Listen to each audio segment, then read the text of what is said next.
श्री शिवाय नमस्तुभ्यम। माँ श्री चंद्रभागा शिव महापुराण की कथा जो परभणी महाराष्ट्र में चलत है, उमा चौथा दिन की कथा में महाराज जी नारद मुनि के श्राप मुक्ति के बारे में और भगवान विष्णु के हैग्री अवतार के बारे में जो कथा में वर्णन करे है, उखर बारे में आप मन भी सुनो। उड़ती जाऊंगी बाबा डोर है तो छटिया में जाऊंगी।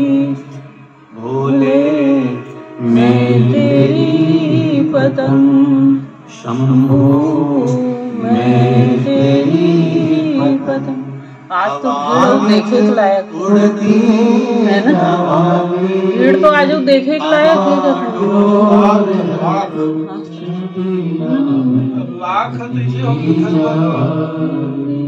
हमारा विश्वास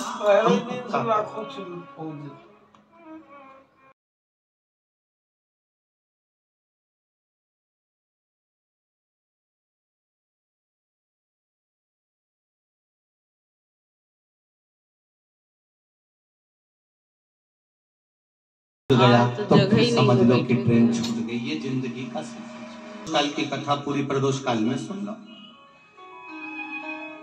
घंटा भी सुने तो 15 घंटा यदि कथा सुनी, उस 15 घंटा की कथा में अगर मान लो 1 मिनट की भी कथा तुम्हारी बुद्धि में बैठ गई और तुम शंकर के मंदिर पहुंच गए तो समझ लेना कि तुम्हारी जिंदगी सवर गई। मिनट की भी कथा आपकी जिंदगी में अगर पहुंच गई तो जीवन सार्थक हो जाता है। एक आधी में पुनी बहुत कठिन।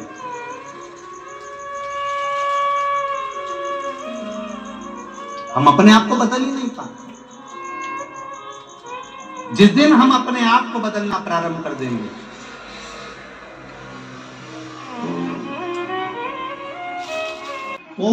कोई जगह ऐसी होती है जहां बैठते से ही सिग्नल मिल जाता है। विविध भारती आपका स्वागत करती है। उसी तरह ये शिव महापुराण का पंडाल है, यहाँ जो आता है उसका सिग्नल मिल जाता है। उस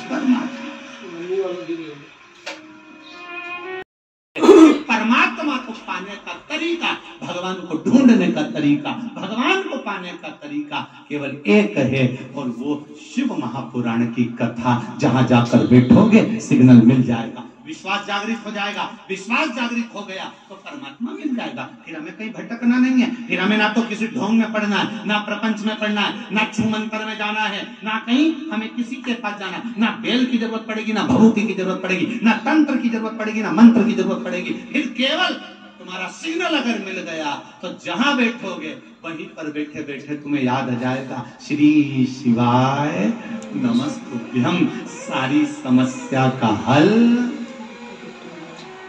समझ में आ जाएगा। बोल बम का नारा है और बाबा एक सहारा है। बस सिग्नल मिल गया तो फिर सब। और जिसका सिग्नल नहीं मिलता वो बस इसी में लगा रहता है।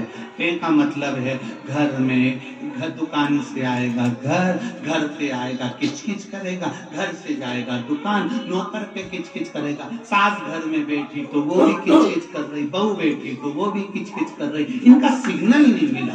जिसने एक बार शिव महापुराण की कथा को सुन लिया, आस्था चैनल पर सुना हो, फेसबुक यूट्यूब पर सुना हो, चाहे परभणी के पावन प्रांगण में श्रवण करा हो, जिसने एक बार सुन लिया फिर वो परिवार में कभी झगड़ा नहीं करता, क्योंकि उसका सिग्नल परमात्मा से मिल जाता है।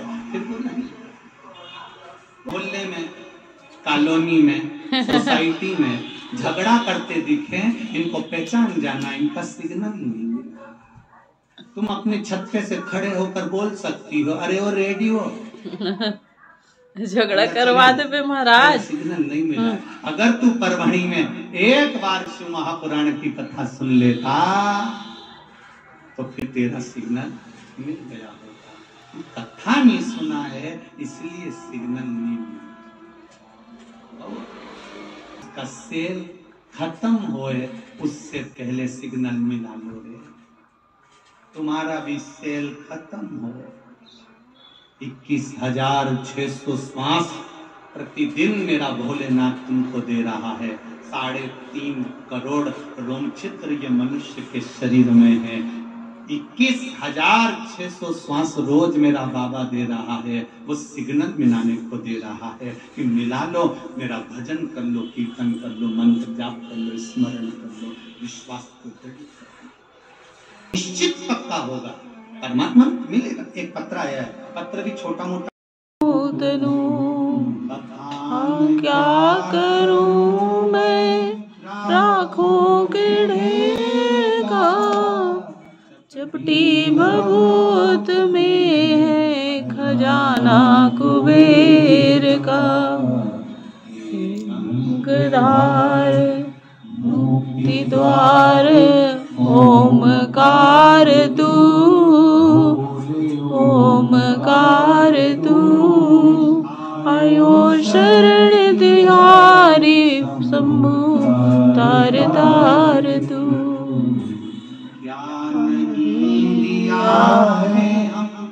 शिव महापुराण की कथा पंडाल में बैठ के बस सुन ले और वो विश्वास उस व्यक्ति पर कर आ गया।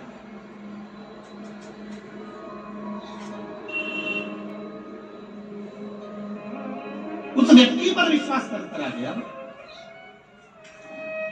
उसने कहा है और उसने कहा है तो मैं जाके सुनूं तो सही, आखिर शिवपुराण में ऐसा है क्या? एक लोटे जल में ऐसी क्या महत्वता है? एक बेलपत्र में क्या महत्वता है? क्या पहले के लोग लोटा भर के जल नहीं चढ़ाते थे?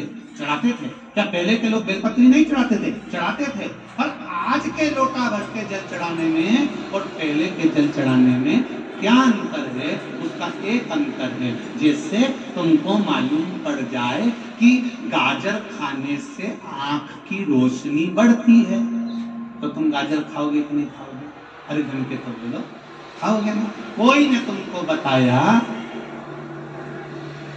कि वो ये वाला क्रीम लगाने से आंख के नीचे का ये काला काला हट जाए, तो तुम वो क्रीम लगाओगे कि नहीं लगाओगे? एक आध बार तो तुम प्रैक्टिकल करके देखोगे।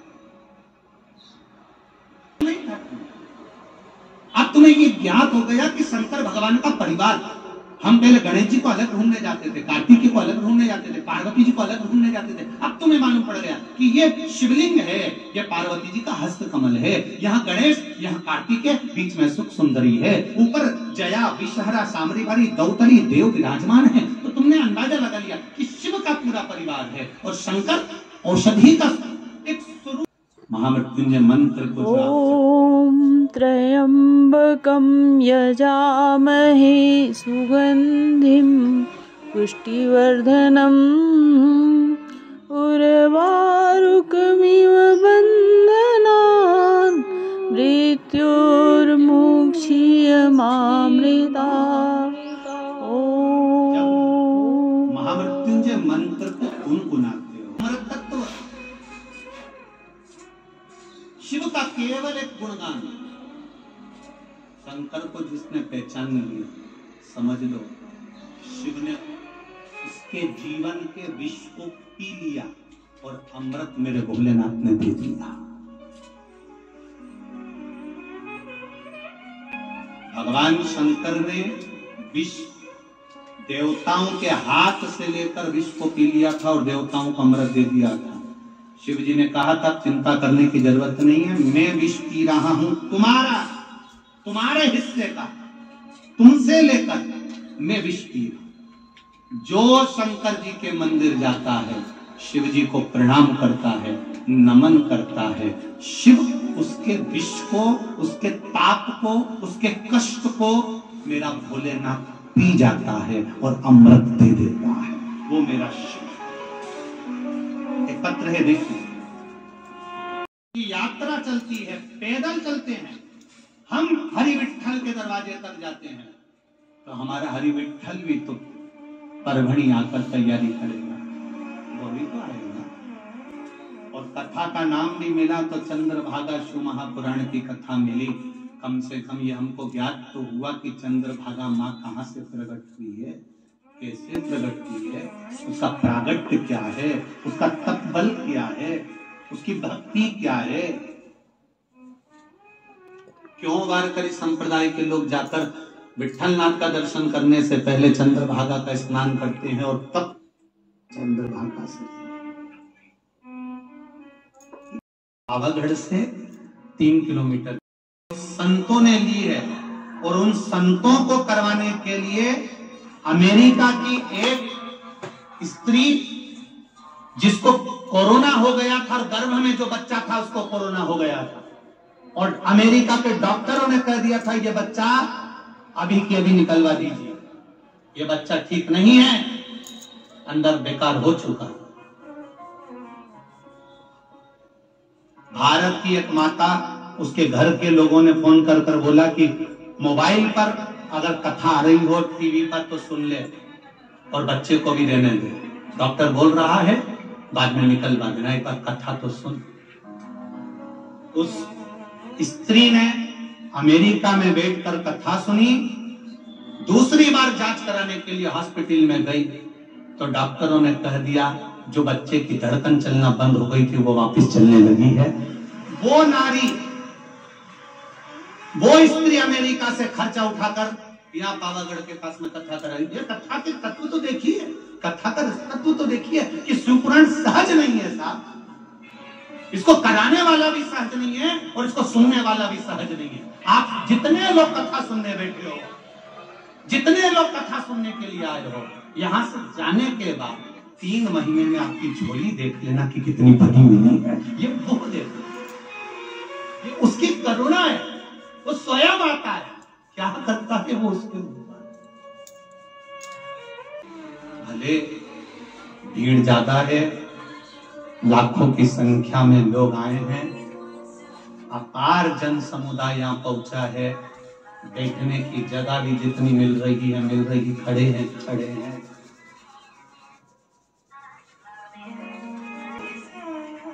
एक विश्वास अगर दृढ़ हो गया, भरोसा अगर पक्का हो गया तो भगवान ने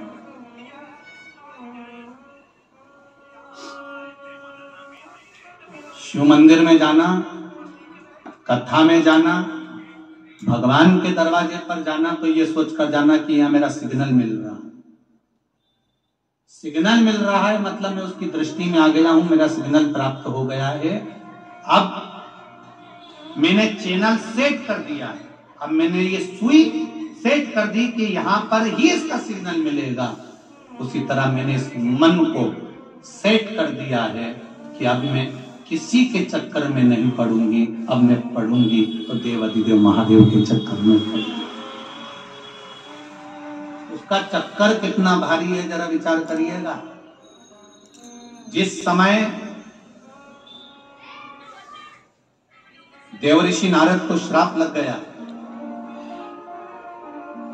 देवऋषि नारद बंदर का मुख बना लिया, भगवान विष्णु का घोड़े का मुंह हो गया, केवल निंदा सुनी थी इसलिए। भगवान शंकर ने कहा था देवऋषि नारद तुमने कामदेव को जीता है, तुम काम को जीते हो, तुम ये बात भगवान विष्णु को मत बताना। पर देवऋषि नारद ने जाकर भगवान विष्णु से भगवान शंकर की निंदा कर दी और निंदा करी और भगवान विष्णु ने सुन ली। भगवान विष्णु ने जैसी निंदा सुनी, भगवान विष्णु की आंख से आंसू जैसे बह रहे थे, लक्ष्मी जी ने खड़े होकर पूछ लिया कि तुम रो क्यों रहे हो, तुम्हारे रोने का कारण क्या है, क्यों रो रहे हो। भगवान कहते हैं निंदा करने वाला और निंदा सुनने वाला, इन दोनों में महापापी की गिनती में एक आ जाता है। कौन? बोलो बोलो जम के बोलो। सुनने वाला। निंदा करने वाले को 50% पाप लगता है, पर सुनने वाले को 100% पाप लगता है। हम ही सुनत रहन भगवान। वैसे तो मुझे उम्मीद है हमारे परवणी के लोग ऐसे नहीं है, हो ही नहीं सके। उत्तर देते होंगे पर सुनते नहीं होंगे। सुनता रे बाबा करतन को निंदा रस हल्के इतना आनंद का रस है कि 3 बार चाय पी गए तो भी खत्म नहीं हुआ। आज भी बोले 3 बार चाय पी ली। धर्म पत्नी है ना, कथा में आगे आगे बैठी थी। मैंने 3 बार इशारा करा ऐसे पल्लू लेके, पर उसने मुझे आगे नहीं बिठाया। फिर जो निंदा चालू हुई, चाय बनवा लूं? हाँ बनवा ले। चाय भी आ गई, पी भी गई, फिर बैठी, फिर चालू, फिर बोली एक बार और पी ले चाय, बनवा ले। फिर आ गई, फिर पी गए, पर निंदा खत्म नहीं हुई। आखिरी में जब फिर देखा कि अब बहुत सारा समय हो गया है, अब मैं चलू नहीं, जाऊं, आग लगन दे सब। आज बोलिए अब अगली बार अपने परभणी में कथा होने दे, तब ढेरू की लुगाई को देख लेंगे। होने दे कथा।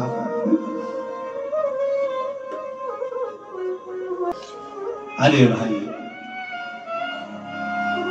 रामचरितमानस कर रही है, शिव महापुराण की कथा कर रही है, स्कंद पुराण कर रही है, विष्णु पुराण कर रही है, गर्ग संहिता कर रही है, पद्म पुराण कर रही है, ब्रह्मवैवर्त पुराण कर रही है, वराह पुराण कर रही है, कूर्म पुराण कर रही है, नारद पुराण कर रही है। कि नारद जी ने भगवान विष्णु को केवल शिव जी की निंदा करी कि जिस कामदेव को भगवान शंकर नहीं जीत पाए उस कामदेव को मैंने जीता है, इतना कहा था। और शंकर भगवान की निंदा सुनकर भगवान विष्णु की आंख में आंसू आ गए। लक्ष्मी जी ने पूछा क्यों रो रहे हो? भगवान कहते हैं नारद ने निंदा कर दी। अरे इसने निंदा करी तो इसका मुंह तो पशु का होगा, पर मैंने सुनी है तो मेरे को भी पशु बनना पड़ेगा। अब ये बानर का मुख लग गया और भगवान विष्णु को घोड़े का मुंह लगा। हयग्रीव अवतार लेना पड़ा केवल निंदा सुनने के लिए। निंदा करी तो देवर्षि नारद को बंदर का मुंह लगा। गया स्वयंवर में देवर्षि नारद बैठे और भगवान से कहते हैं जिसमें मेरा हित हो ऐसा मुंह बना दो। बंदर का बना दिया क्योंकि निंदा करी थी। बैठ गए सभा में जाकर, आई नहीं कन्या, वरमाला पहनाई नहीं कन्या ने। क्रोध आ गया।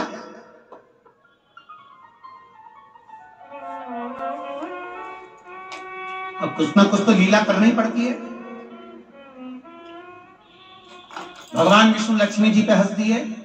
लक्ष्मी जी ने श्राप दे दिया, तुम मुझे देखकर घोड़े जैसे हंसे हो, तुम्हारा घोड़े का मुंह लगेगा।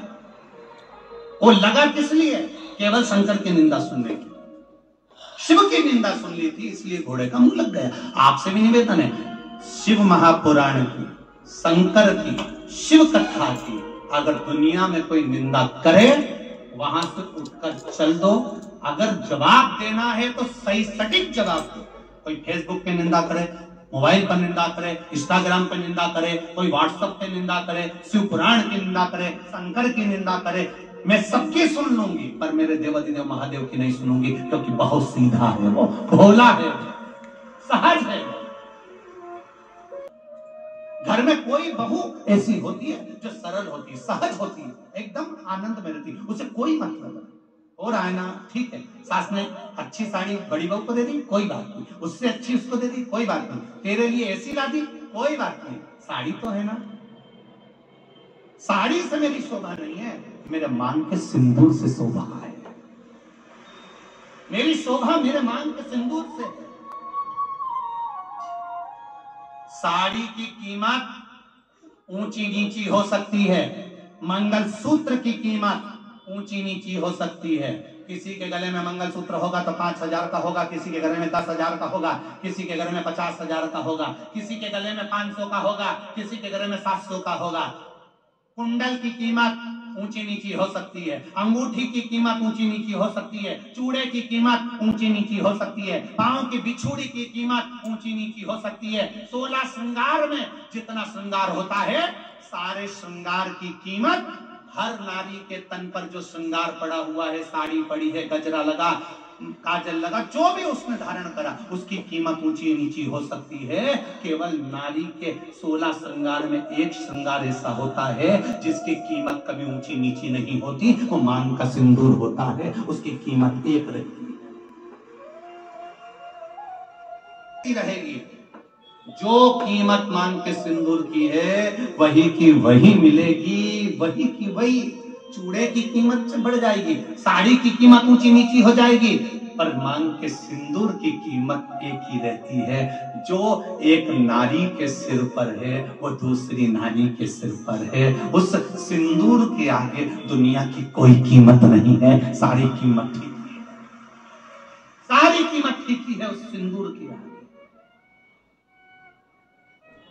मित्र गंग के साथी है, मित्र गंग के जल बिंदु पान तक, अर्धांगनी बढ़ेगी तो केवल मकान तक। परिवार के सब लोग चलेंगे इस मसान तक, बेटा भी हक निभाएगा तो अग्निदान तक। इससे तो आगे भजन ही है साथी, भजन बिन अकेला रहेगा। इससे तो आगे भजन ही है साथी, भजन बिन अकेला रहेगा। हमारे मन ये 2 दिन का मेला रहेगा, कायम ये जग का झमेला रहेगा। हमारे मन ये 2 दिन का मेला रहेगा। भगवान मानो हरि ओम विठला, विठ्ठल विठ्ठला, हरि ओम विठ्ठला, हरि ओम विठ्ठला, नामदेव गावेला, हरि ओम विठ्ठला। कोई विचार किया कि अब मुझसे गलती तो, गलती को मैं सुधारूं कैसे, क्या करा जाए कि मेरी गलती सुधर जाए। गलती करो, मना नहीं है, खूब करो। जरा ध्यान देना, गलती करो, खूब करो,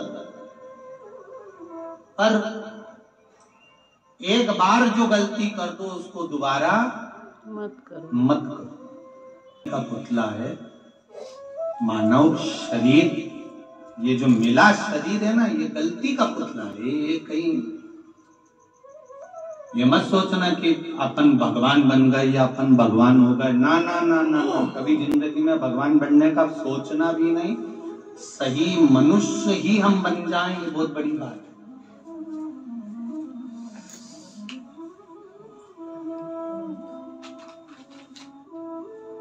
हम सही मनुष्य बन जाएं तो ये बहुत बड़ी बात है। गलती करो, मना नहीं, पर गलती एक बार जो गलती कर दी उसको बार बार नहीं करना। उससे हमें समझना है, सीखना है कि ये गलती हो गई, इससे हमको ये सीख मिल गई, अब ये गलती हम नहीं करेंगे। एक तो मेरे भोलेनाथ जिनका नाम है भोलेनाथ, सहज है, सरल है, सीधे हैं। सारी दुनिया को उन्होंने सोने की लंका दे दी, सोने का नगर दे दिया, वैकुंठ दे दिया, इंद्र को सिंहासन दे दिया, चोर को कुबेर बना दिया, मस्त होकर रहता है, उसे कोई चिंता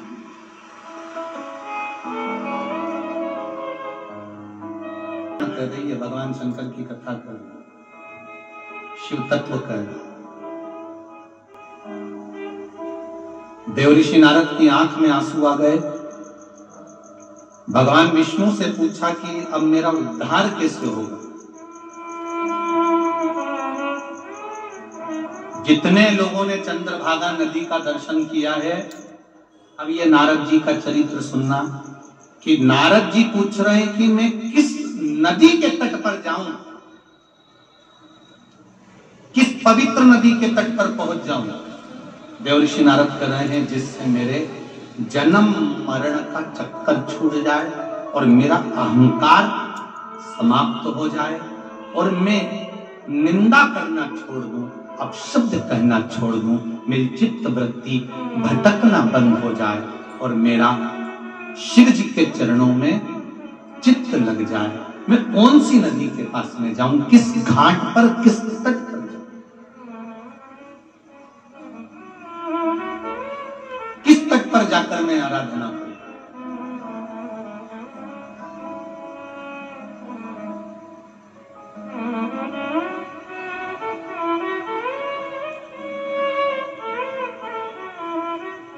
एक बात अपनी जिंदगी में उतार कर रखिए,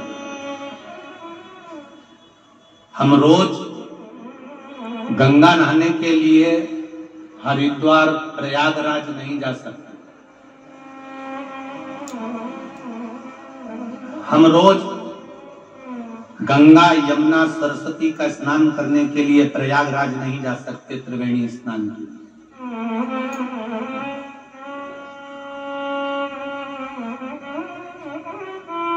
हम रोज मंदाकिनी का स्नान भी नहीं कर सकते और कावेरी का स्नान और गोदावरी का स्नान भी नहीं कर सकते।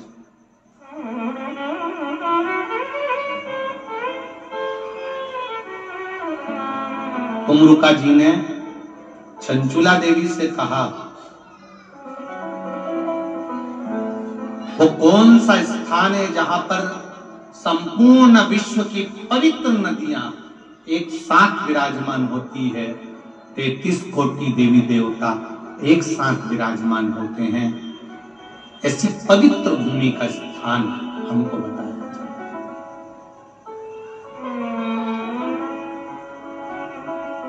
पवित्र भूमि। महाराज शिव जी के सिर पे गंगा है, जया विषहरा शामली बारी दौतली अशोक सुंदरी गणेश कार्तिकेय पार्वती मैया, जहां से जल बहकर जाता है वहां 33 कोटि देवी देवता। शिवलिंग पे से समझिएगा जरा सरलता में, ये शिवलिंग, ये जलाधारी, ये पानी यहां से नीचे गिरकर फिर उधर जा रहा है, यहां से नीचे गिरा है फिर उधर जा रहा है। शिवलिंग पे से जल नीचे जितनी दूरी पर गिरता है उतनी दूरी में विश्व की सारी पवित्र नदियां आकर विराजमान हो जाती हैं। विश्व की सारी पवित्र नदियां, और ये जल गिरने के बाद जहां तक बहकर जा रहा है उस स्थान तक वहां 33 कोटि देवी देवताओं का स्थान हो जाता है। अब जरा विचार करिए, भगवान शिव की कथा में तुमरुका जी चंचुला देवी से कह रहे हैं, चंचुला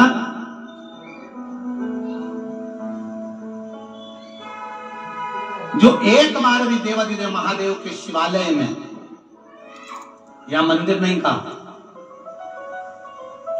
मंदिर और शिवालय में अंतर है। मंदिर का मतलब होता है जहां पर भगवान एक जगह पर स्थिर होकर बैठ जाते हैं। शिवालय का मतलब होता है जहां पर भगवान रोज प्रतिदिन मंदिर से बाहर निकल जाते हैं। शिवालय में शंकर भगवान का नियम है, उनका नंदी बाहर है। शिव जी प्रतिदिन प्रत्येक शिव मंदिर से, प्रत्येक शिवालय से शंकर जी प्रदोष काल में नंदी पर बैठकर घूमने निकल जाते हैं मंदिर के अंदर में।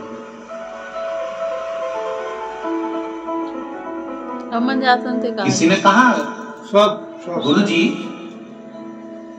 जब मतलब घर कानपुर की कथा थी तो कथा का समय क्या था? हमने कहा दोपहर में 1 बजे से 4 बजे तक। तो ये कथा आपने फिर 4 बजे से 7 बजे तक क्यों रखे? क्या चैनल पर बुकिंग नहीं की? आप फोन लगा कर आस्था चैनल वालों से पूछेंगे तो वो कहेंगे 1 बजे से 4 बजे तक गुरुजी का समय बुक था।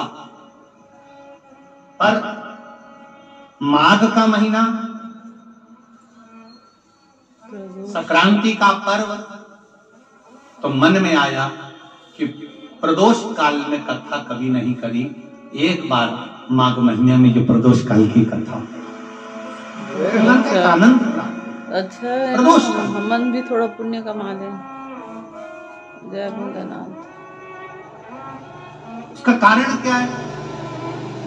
प्रदोष काल में मेरा देवाधिदेव महादेव भ्रमण पर निकलते हैं। मेरे शिव पार्वती के साथ में नंदी पर बैठकर भ्रमण पर निकलते हैं। हमने पहले भी आपको कथा में कहा, तुमने देखा होगा परभणी के आसपास कहीं कहीं पर बिल्कुल गोल जगह रहती है, एकदम क्लीन साफ, चूने से वहां पर एच लिखा होता है। क्या लिखा होता है? एच मतलब हवाई जहाज उतर हेलीपैड। मतलब यहाँ क्या उतरेगा? हवाई जहाज। जम के बोलो, हेलीकॉप्टर। हेलीकॉप्टर उतरेगा। वहाँ एच बना हुआ, अंग्रेजी का एक शब्द बना हुआ, एच मतलब हेलीपैड है। हेलीकॉप्टर वाले को दिख जाता है इतना बड़ा एच बना है, मतलब हेलीकॉप्टर वहीं उतरेगा, यहीं उतारना। तो प्रदोष काल में कथा इसलिए करी, जब महादेव भ्रमण के लिए निकले तो उनको भी ये शिव महापुराण का पंडाल दिख जाए, वो भी यहाँ उतर जाए। ये हेलीपैड शिव जी का, मेरे महादेव को उतरने का। हमको यहाँ ही तो भोलेनाथ कथा चला। मेरा भोलेनाथ, मेरा ओखड़ी, मेरा त्रिकालदर्शी, मेरा कैलाशी, कितना सरल होगा, कितना सरल कि देवर्षि नारद को, जैसे नारद जी आए और नारद जी ने कहा, शिव जी आप कामदेव को नहीं जीत पाए, मैंने कामदेव को जीता। शंकर भगवान ने अपने गले की रुद्राक्ष की माला उतारकर नारद जी को पहना दी। हाथ जोड़कर भोलेनाथ ने कहा, देव ऋषि नारद, आप देव ऋषि, मैं ग्रस्त हूं। ग्रस्त कामदेव को नहीं जीत सकता, पर संत कामदेव को जीत सकता। आप ऋषि हो, संत हो, आप कामदेव को जीते हो। मैं तो गृहस्थी हूं, घर में रहता हूं, परिवार में रहता हूं, कुटुंब में रहता हूं, तो मैं नहीं जीत पाया, पर आपने तो जीता। आप तो जीते हो ना। बैठो, आसन दिया बैठने के लिए। देव ऋषि नारद अहंकार में इतने फूले हुए थे, इतने अभिमान में फूले हुए थे कि वो आसन पर भी नहीं बैठे। उन्होंने कहा, मुझे जाना है। शंकर जी ने कहा, जाओ, और हाथ जोड़ के निवेदन है, ये बात जो तुमने मुझसे कही, ये भगवान विष्णु से मत कहना, क्योंकि इनका आपस का प्रेम इतना पक्का था कि ये निंदा नहीं सुन पाएंगे मेरे नारायण। जो पत्नी पति से बहुत प्रेम करती है, वो मायके में अपने पति की कभी निंदा नहीं सुन सकती। जो मित्र मित्र से प्रेम करता है, भाई भाई से प्रेम करता है, वो कभी किसी की निंदा नहीं सुनेगा।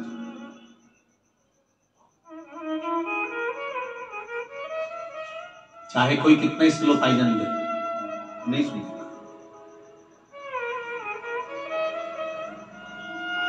नानी भाई का मायरा सुना है आप लोगों ने? बोलो तो, सुना है नानी भाई का मायरा? नरसिंह मेहता जी के बड़े भाई बंसीधर, बंसीधर जी की धर्म पत्नी दूरद गौरी, वो स्लो पाइजन देती थी अपने पति को रोज। तुम्हारा भाई कोई काम नहीं करता, बैठे बैठे खाता। ये स्लो पाइजन है, जो रोज सोते समय पत्नी अपने पति को धीरे धीरे, तुम्हारी मम्मी ने ऐसा कर दिया, तुम्हारे पापा ने ऐसा कर दिया, तुम्हारे भाई ने ऐसा कर दिया, रोज कहती है, क्योंकि एक ना एक दिन तो मेरी बात अंदर घुसेगी। प्रतिदिन दूरद गौरी बंसीधर जी को रोज कहती है। नरसिंह मेहता कुछ नहीं करते, बैठे बैठे खाते, भजन गाते, रोज कहते। बंसीधर एक दिन नरसिंह मेहता जी को चिल्ला दिए, क्या करता रहता है? जा घोड़े चराने के लिए जा। राजा के घोड़े लाकर दे दिए, सेठ जी के चराने को भेज दिए। नरसिंह जी जब बाहर निकले, बंसीधर का प्रेम इतना था, घोड़े लेकर नरसिंह जी निकले। बंसीधर घोड़े पर बैठकर निकले और निकलकर अपने भाई को रोक कर कहते हैं, वो तो तेरी भाभी के चक्कर में तुझे चिल्ला दिया, जा भजन गा, जा भजन गा।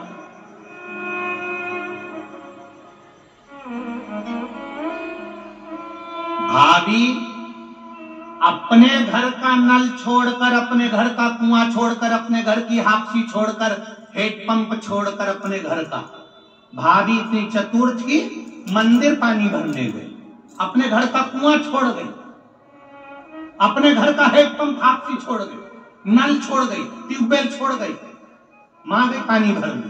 क्यों गई? उसको पानी नहीं भरना था, उसको तो देख के आना था नरसिंह जी घोड़े चरा रहे कि भजन गा रहे। देख के आ गई, आते से ही गुस्से में लाल। नरसिंह जी ने आकर कहा, भाभी मां भूख लगी है, भोजन दे दो। भाभी अंदर से सूखी रोटी लाकर दे दी।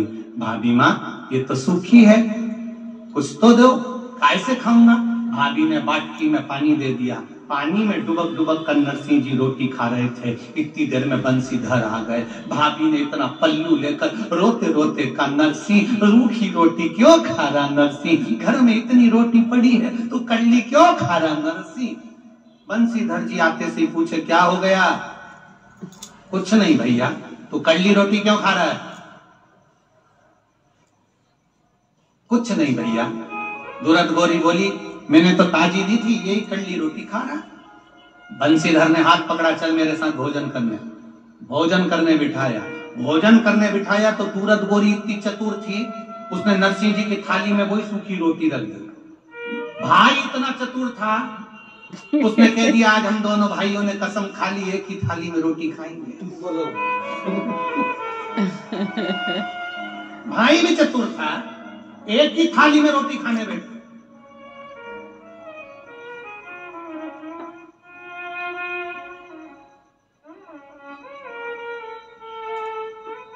पत्नी इतनी चतुर, पति की थाली में जो रोटी इधर रख रही थी, नरसिंह की थाली में इधर रख रही थी। इधर वाली रोटी में घी 4 चम्मच लगा रही थी, उधर वाली में आधी चम्मच। बंसीधर भी चतुर थे। आज तो भोजन कर लिए, दूसरे दिन थाली को ले गए। जिस खूंटे से गाय को बांधते थे, उसी खूंटे में थाली को ठोक, बीच में से थाली उचक गई। अब दूसरे दिन भोजन करने बैठे तो इधर जो रोटी आती, बंसीधर जी थाली को फिरकी जैसी घुमा के उधर कर देते। ये प्रेम होता है। दिया स्रोत आयोजन देने वालों ने दिया, कितना ही दिया, कितना ही। और आखिरी में नरसिंह मेहता को घर से निकाल दिया। रोते रोते शंकर जी के मंदिर में क्यों गए? क्योंकि बड़े भाई ने जब घर से निकाला गाली देकर, अपशब्द कहकर, तो बड़ा भाई चिल्ला के कह रहा है, अरे ओ खोल ले, कहां जाके मरेगा? सामने शंकर का मंदिर है, चले जाना। शंकर के मंदिर को नरसिंह जी को बंसीधर ने बताया कि तू वहां चले जा। क्यों? क्योंकि बंसीधर जी को मालूम था कि ये कल विवाद करेगी और नरसिंह जी को बाहर निकाल देगी। तो बंसीधर जी ने पहले ही शंकर जी के मंदिर में आटा, चावल, दाल, शक्कर, घी सब भर के रख दिया था। पहले ही भर दिया। रात भर नरसिंह जी रोते रोते निकाले तो भगवान शंकर आ गए, नंदी पे बिठा के भगवान के बैकुंठ धाम ले गए। गौलोक धाम में सांवरिया बंसी बजा रहे थे, राधा जी नाच रही थी। नरसिंह जी से कहा, इन्हीं का दर्शन करना था ना? शंकर जी बोले हाँ। नरसिंह जी खड़े थे, बंसी बज रही थी। नाचते नाचते सांवरिया जी का ध्यान नरसिंह जी पर गया। क्यों रे नरसिंह, लोग मरने के बाद बैकुंठ आते हैं, तू जीते जी कैसे आ गया?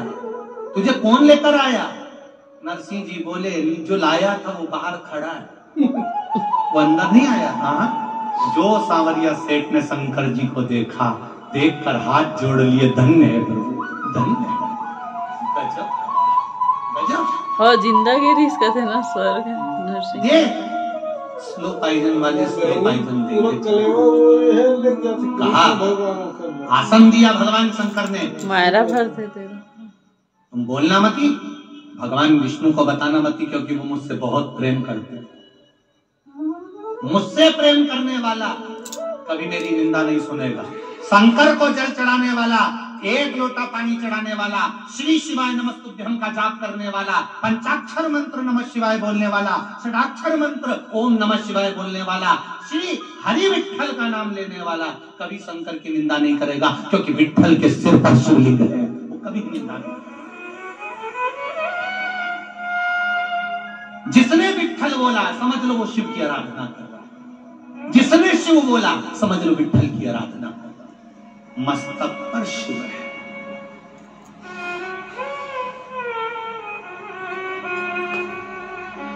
सुन नहीं सुन। कई लोग कहेंगे श्री शिवाय नमस्तुभ्यम, इसका मतलब होता है हे शंकर मैं आपके चरणों को प्रणाम करता हूं, नमन करता हूं। बात नमः शिवाय का मतलब भी यही होता है कि हे शिव मैं आपको नमन करता हूं, प्रणाम करता हूं, आपके चरणों को नमन करता हूं, प्रणाम करता हूं। उसके बाद भी लोग चतुर विद्वान लोग कहेंगे श्री शिवाय नमस्तुभ्यम बोलने से क्या होता है, क्यों बोलते हैं। पर शिव महापुराण गीता प्रेस गोरखपुर की लेकर आओ, उसकी विद्येश्वर संहिता पढ़ो। शुरुआत में अगर आप पढ़ोगे तो उसमें लिखा हुआ है श्री शिवाय नमस्तुभ्यम बोलने वाले का केवल मुख का दर्शन कर लो तो 1000 वर्ष में यज्ञ का फल प्राप्त हो जाता है। शिव को नमन करने वाला, शंकर को प्रणाम करने वाला।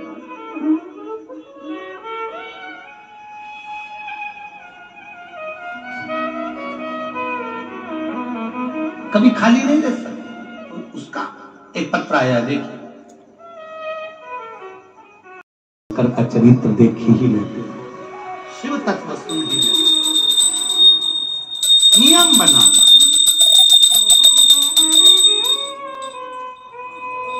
बनाओ नियम कि मुझे शिव महापुराण की कथा सुनना है। भले मैं 5 मिनट सुनूंगी, ज्यादा नहीं 10 मिनट सुनूंगी, पर सुनूंगी। मैं निकाल लूंगी पुरानी कथा, सुन लूंगी। 10 मिनट मेरे मन को मैं महादेव से जोड़ूंगी। क्यों 10 मिनट जोड़ूंगी?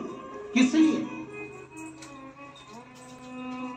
किसी के शरीर की कैपेसिटी होती है, घर में बीमार पड़ा रहता है, इतनी दवाई दे दो इसको आराम नहीं लगता। जैसे ही डॉक्टर की सीढ़ी चढ़ता है, हॉस्पिटल की सीढ़ी चढ़ता है, बुखार खत्म हो जाता। बुखार समाप्त। डॉक्टर ने हाथ पकड़ा, दवाई लिखी, इसने नी खाई, घर आके एकदम बढ़िया, अब ठीक हो, अब अच्छा लग रहा है। तो दवाई तो ली नहीं तुमने, बस डॉक्टर ने देख लिया, उतनी देर में ठीक हो गए। कोई एक मिल जाए जो तुम्हारा हालचाल पूछ ले, दिन भर 24 घंटे में एक बार इस हाथ को महादेव को पकड़ाने का प्रयास करिए, ठीक हो जाए। एक बार महादेव को ये हाथ पकड़ाने का प्रयास करिए।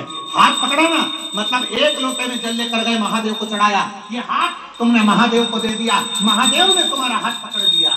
अब टेंशन नहीं है, अब चिंता नहीं है, अब उसने पकड़ लिया। ठीक kidney, liver, sugar, BP, thyroid, cancer, यहां हम कभी ये नहीं कहते कि आप डॉक्टर को मत दिखाओ, डॉक्टर को दिखाओ, इलाज करवाओ, औषधि लो, दवाई लो, सब कुछ लो, पर मेरे महादेव पर एक बार विश्वास, उस दवाई को लेते लेते एक बार महादेव पर भरोसा भी करो, एक लोटा जल भी चढ़ाओ, उसके दरवाजे पर जाओ, दुख कटेगा। दिखाओ डॉक्टर को, जाओ। तेरे दरबार की बाबा निराली शान, तेरे दरबार की बाबा निराली शान देखी है। तुझे देते नहीं देखा पर झोली भरी देखी है। कब आता है कब देता है? जिसको 20 साल तक औलाद नहीं हुई उसकी भी गोदी दी है, जिसको 10 साल संतान नहीं हुई उसको भी दी है, जिसको 5 साल नहीं हुई उसकी भी झोली भरी है, जिसको किडनी लीवर तक खराब हो गया उसको भी। चंडाल का काल उसका क्या बिगाड़े जो भक्त हो महाकाल का। शिव का उपासक हार कर नहीं। महाराज शिव कथा नारद जी के गले में रुद्राक्ष की माला भी नारद जी ने फेंक दी, बाहर निकलते से फेंक दी। रुद्राक्ष की माला नारद जी ने धारण नहीं करी। कई लोग कहते हैं हम तुलसी की माला पहनते हैं तो क्या रुद्राक्ष नहीं पहन सकते? कौन ने मना करा कि तुलसी की माला के साथ रुद्राक्ष नहीं पहना जाता?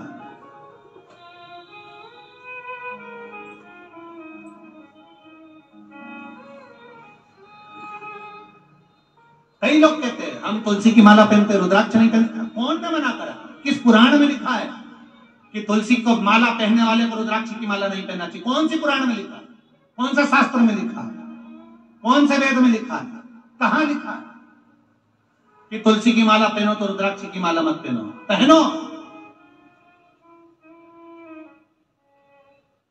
डॉक्टर एक गोली कभी नहीं देता, एक के साथ एक गोली जरूर देगा। क्यों? ये खाओगे तो इसके खाने से ये दब जाएगा, इसके खाने से एसिडिटी दब जाएगी। ये 3-4 तक। अच्छा दुखा पेट था, गोली देना थी एक, पर दी कितनी? 3 या 4, क्योंकि उसको मालूम है ये साइड इफेक्ट ना करे, इसके बाद ये ना हो, सिर ना दुखे, एसिडिटी ना करे, ये ना करे, वो ना करे। 4 तरह की गोली तो 2 तरह की गोली तो रखो, एक तुलसी की और एक रुद्राक्ष। 2 तरह की गोली तो रखो तुम्हारे पास, होना चाहिए।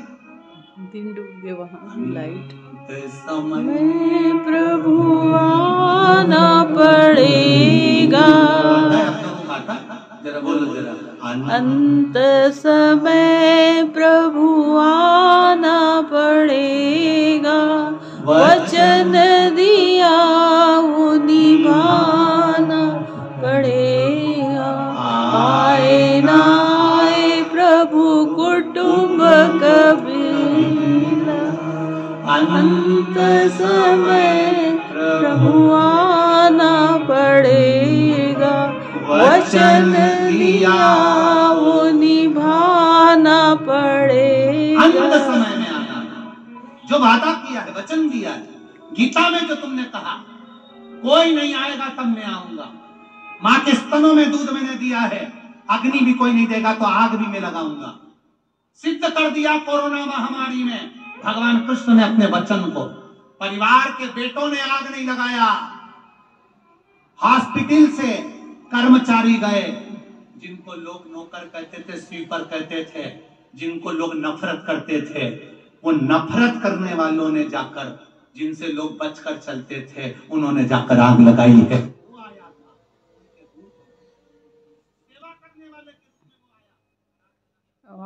आज लोग घर में बैठे रहे, कोई कोरोना मरीज को आग लगाने नहीं गया, और आग लगाई मेरे महादेव ने जिसको रचा उसको भी। आए ना आए प्रभु कुटुंब कबीला, अनंत समय प्रभु आना पड़ेगा, वचन दिया वो निभाना पड़ेगा। मेरा उभरदानी, मेरा त्रिकालदर्शी देवर्षि नारद बाहर निकलते से रुद्राक्ष की माला को फेंक दिए। नंदी ने उठा ली, नंदी उठाए माला को धारण करे। नंदी पहनकर जब अंदर गए तो महादेव ने पूछ लिया, ये माला तेरे को किसने दे दी? नंदी ने कहा रोड पर पड़ी थी, जमीन पे पड़ी थी, मैंने उठा ली। भगवान शिव ने सोचा मैंने तो ये नारद जी को दी थी। विनाश काले विपरीत विपरीत बुद्धि। बुद्धि। अपने विनाश भीड़ काले को देखे विपरीत बुद्धि। लाया क्या है। श्री अपने नगर में, अपने शहर में, अपने शहर के पास में अगर कोई धर्म का कार्य हो रहा हो तो वहां जाकर थोड़ा सहयोग करो, हाथ आगे बढ़ाकर काम करो, अच्छे काम में हाथ आगे बढ़ाओ, पांव मत अड़ाओ। पांव अड़ाओगे तो तुम्हारी जिंदगी भी अड़ी की अड़ी रह जाएगी, हाथ आगे बढ़ाओगे तो जिंदगी भी आगे बढ़ती चलेगी, जिंदगी भी आगे बढ़ती चलेगी। हाथ आगे बढ़ाओ, करो सेवा जितनी कर सकते करो। शिव कथा कहते, भगवान शंकर का संवाद कर रहा है, शिव महापुराण की कथा कर रही है। नारद जी ने भगवान विष्णु से पूछा, मुझसे गलती हो गई, बहुत बड़ी गलती हो गई, मैंने अपमान कर दिया, अपशब्द कह दिया, अहंकार में फूल गया, आड़ा टेढ़ा कह दिया, मेरा प्रायश्चित क्या है? कहा चंद्रभागा नदी के तट पर जाइए, दुनिया की वो पवित्र नदी जहां शिव और हरि विठ्ठल एक साथ मिलते हैं, जाओ चंद्रभागा के तट पर, तप करो, साधना करो, करो तप साधना।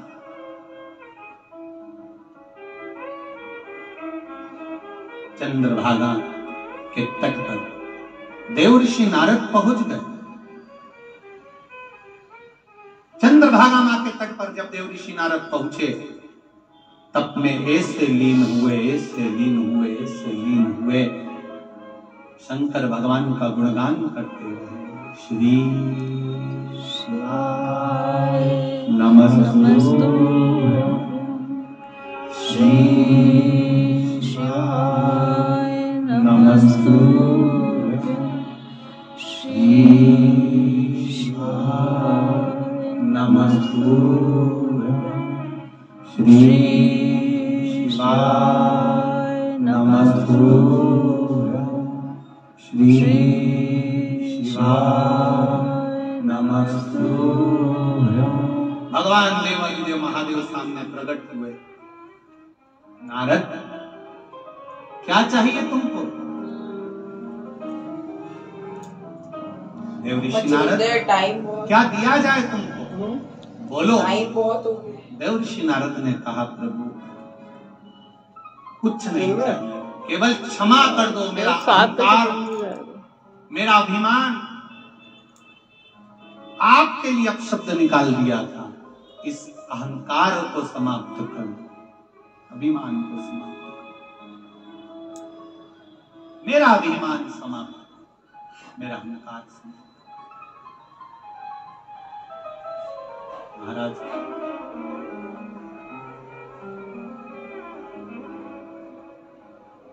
शिव कथा कह रही है, शिव पुराण कह रही है। शंकर भगवान ने देव ऋषि नारद से कहा, नारद, चंद्रभागा के तट पर बैठकर आपने बालू का शिवलिंग बनाकर पूजन करा है। जब आप मां चंद्रभागा के तट पर पहुंचे थे, तट पर पहुंचकर तुमने केवल शिवलिंग का निर्माण ही करा था, तभी आपके सारे पाप अपने आप कट गए थे। आपको दूसरे पाप काटने की जरूरत है ही नहीं, स्वयं कट गए, स्वयं। केवल चंद्रभागा, मां चंद्रभागा के तट पर पहुंचते से ही जीव के पाप कट जाते। मां चंद्रभागा के तट पर पहुंचते से केवल आप पहुंचे, आप जो वहाँ है वो भी चंद्रभागा है ना, पद्मनाथन पुरी में देखे करके, इसीलिए शायद लोग कहते हैं भागे चंद्र भागे,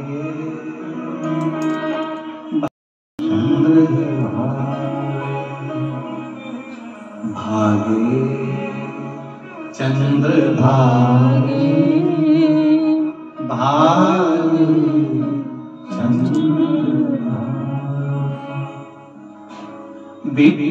विठ्ठल की तुम परम प्रिया, नारायण की अति प्रिया। विठ्ठल की तुम परम प्रिया, नारायण की अति प्रिया। भागे चंद्र भागे, भागे चंद्र भागे, भागे चंद्र भागे, भागे चंद्र भागे। तुम चंद्रभागा के तट पर पहुंचे, तुम्हारा पाप कट गया, तुम्हारा दुख मिट गया। शंकर भगवान को आया हुआ जानकर भगवान विष्णु ने आदर करा, शिव जी को अपने मस्तक पर बिठाकर प्रवेश करा। ऐसा मेरा पांडुरंगा हरि विठ्ठल है। ये सहज नहीं, सरल। शिव तत्व को जो जान गया, भगवान शंकर के आनंद को जो पहचान गया, वो जीवन का सुख पा गया। पार्वती जी ने भगवान शिव जी से कहा, मेरे बेटे गणेश का विवाह हो। भगवान गणेश जी के मंगल विवाह के लिए पार्वती जी ने भगवान शिव से कहा। भगवान देवाधिदेव महादेव, भगवान शंकर आनंद के साथ रसतत्व धारण करने वाले मेरे देवाधिदेव महादेव शंकर भगवान ने देवर्षि नारद जी के कहने पर प्रजापति विश्वरूप जी की कन्या रिद्धि और सिद्धि के साथ गणेश जी का मंगल विवाह पक्का करा। गणेश जी पधार रहे हैं, जोरदार ताली बजाकर स्वागत करें गणेश जी का। कल रिद्धि सिद्धि भगवान गणेश जी के गले में जयमाला पहना रही हैं, जोरदार ताली बजाकर स्वागत करें। अब भगवान गणेश जी महाराज ने रिद्धि सिद्धि के गले में एक माला पहनाई। रिद्धि सिद्धि ने वो माला निकालकर गणेश जी के गले में पहनाई है। गणेश जी प्रसन्न हुए। रिद्धि सिद्धि के कंधे पर गणेश जी महाराज ने अपना हस्त कमल रखा है। देवताओं ने पुष्पों की वृष्टि करी, आनंद की लहर छाई। अरे देवा हो देवा, गणपति देवा, तुमसे बढ़कर कौन, तुमसे बढ़कर कौन। देवा हो देवा, गणपति देवा, तुमसे बढ़कर कौन, तुमसे बढ़कर कौन। और हमारे ऊपर